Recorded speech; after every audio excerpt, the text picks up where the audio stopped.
Good morning. It is 7:07, which means it's time for 7 minutes of sunshine with me, Tom Grody, and I have a guest this morning, Jeffrey Carter Sully. Good morning, Jeffrey. Good morning. How are you?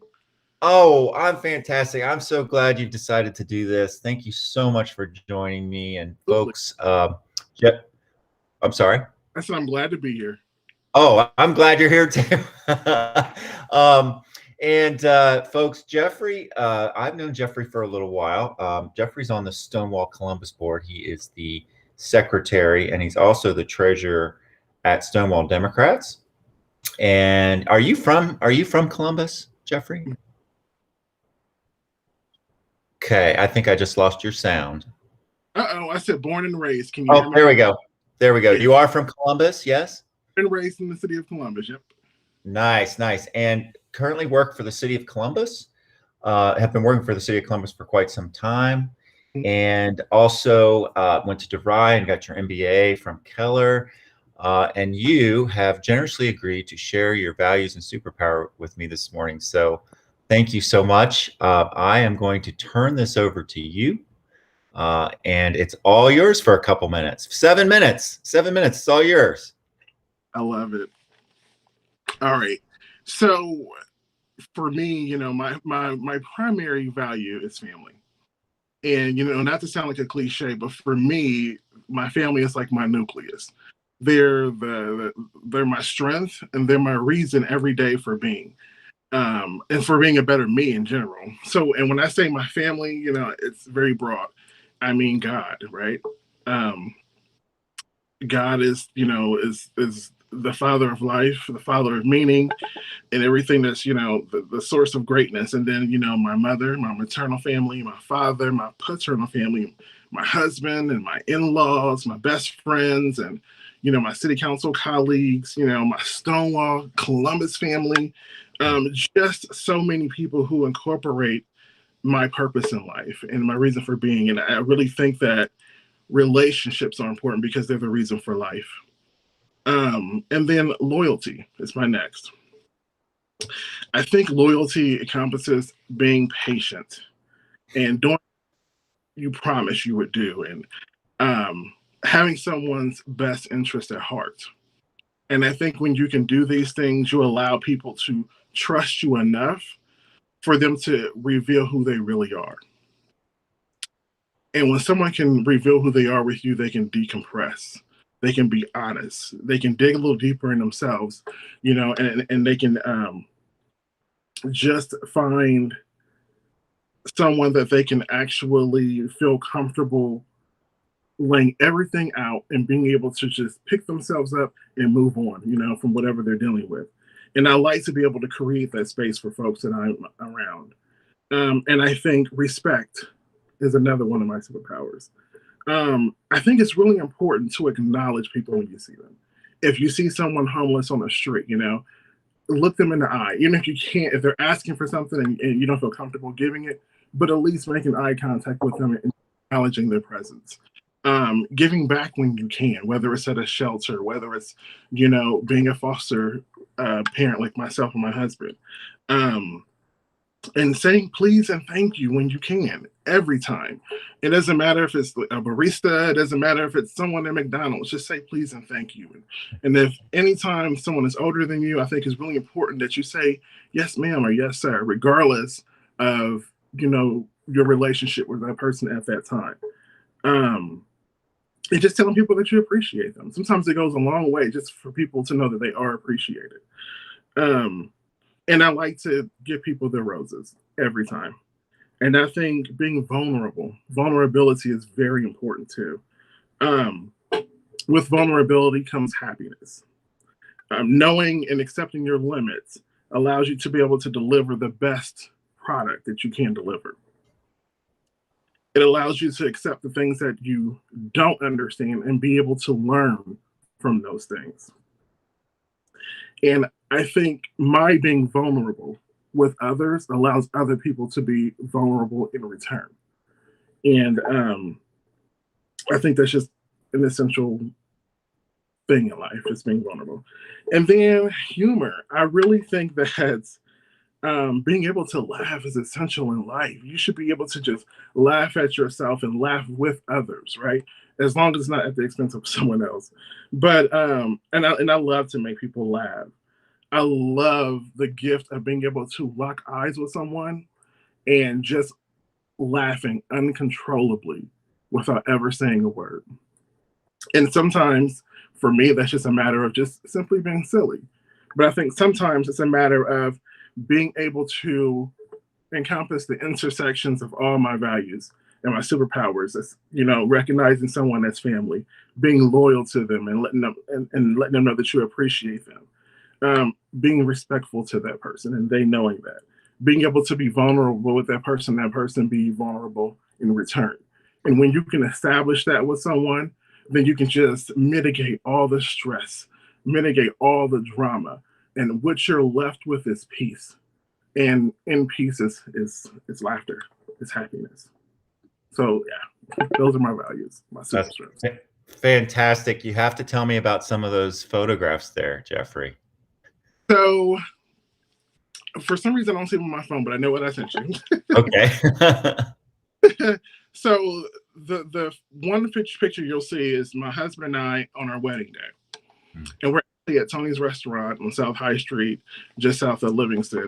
And for me, everyone who means so much to me in my life, everyone who is my source of power, my source of greatness, my source of love and laughter in life are captured in that photo.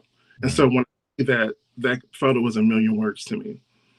And then there's another photo with, you'll see my foster son. No, for his own protection, because he isn't completely adopted, I had to kind of black out his face a bit. But for me, when I see him, it's like it captures the intersection of both family and loyalty.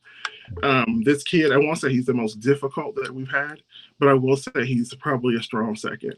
And we make sure that we continue to work with him every day. We're patient with him. He knows that we love him, and we are his eighth home, and we're trying our hardest to be his final. And then you'll also see a picture where it's three of my former bosses. You'll see currently council member Emmanuel Remy. You'll see Michelle Mills, who was a previous council member, and Judge Eileen Paley on the end. And when I see that picture, for me, it also captures loyalty. And at that time, I was working for Michelle Mills. I had previously worked for Eileen, and I took that picture. And I think I had no idea that at some point, 2018, I will be working for Emmanuel Remy. So I think for me to be able to take that picture and to be able to see my friends, my bosses, colleagues, people that I love and I appreciate, I think it captures love in life for me as well. And then I think I also sent you a picture of Tom. What is the other one? I can't see it. Oh yeah, so there's a couple more. There's one with you dressed up like a baby. Being able to laugh at yourself and being vulnerable, right?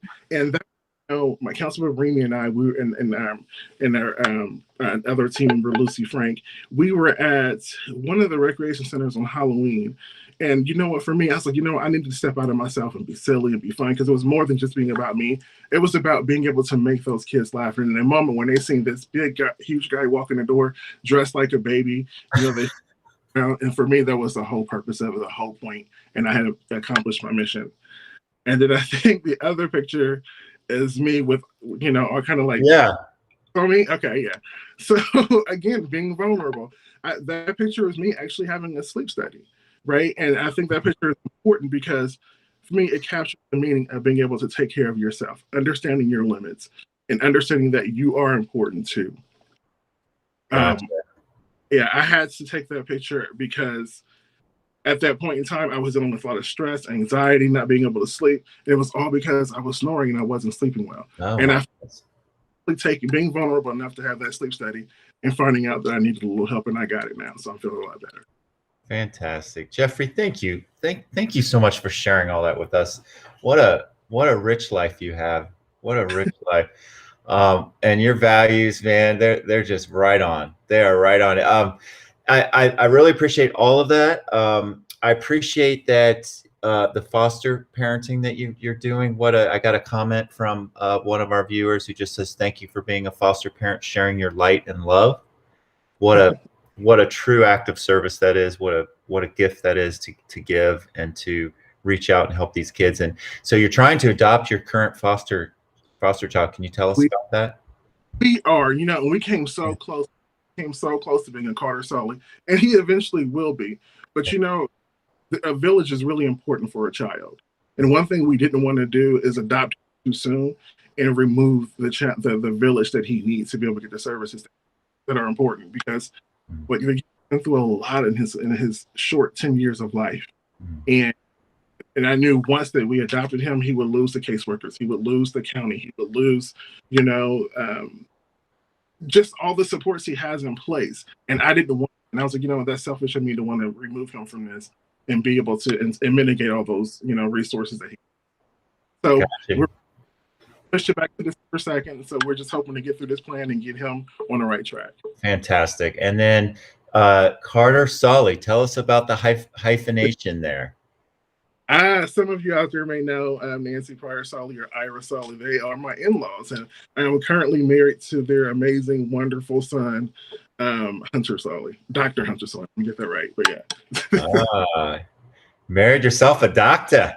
I did myself a doctor. When we first met each other, we were very young. Yeah. We've been together for almost 14 years. Wow. Fantastic. Well, that's just great. And you guys are legally married? We are legally married in 2016 by Judge Eileen Paley. Oh, that is fantastic. Wow. And you got to just pinch yourself sometimes, right? Did we think we would get to have this life when we were younger? You know what? I think every day, and I try to always pay it forward. Fantastic. Well, listen, I just have to thank you for all your service. Thank you for all the work you've done at Stonewall, both the Stonewalls, but particularly Stonewall Columbus. And, Stonewall has undergone a transformation. Yeah. You were there every step of the way through that, which the organization really needed, that steady hand. You were one of those steady hands. So I just want to thank you for that. The whole city should thank you for that. And then all the work you're doing with the city. I know that the city has also had a lot of stuff in the last couple of years. And again, a steady hand right there, helping, pitching in, serving, and then the foster parenting. So all of it, thanks for living your values and your superpowers. And I'm really honored to know you, Jeffrey. And I really appreciate you joining me this morning. Thank you for having me. All right. Well, listen, remember, even when it's really damn cloudy out, the sun is always shining and you are the sunshine. All right. You have a good one. Take care. All right. Bye-bye.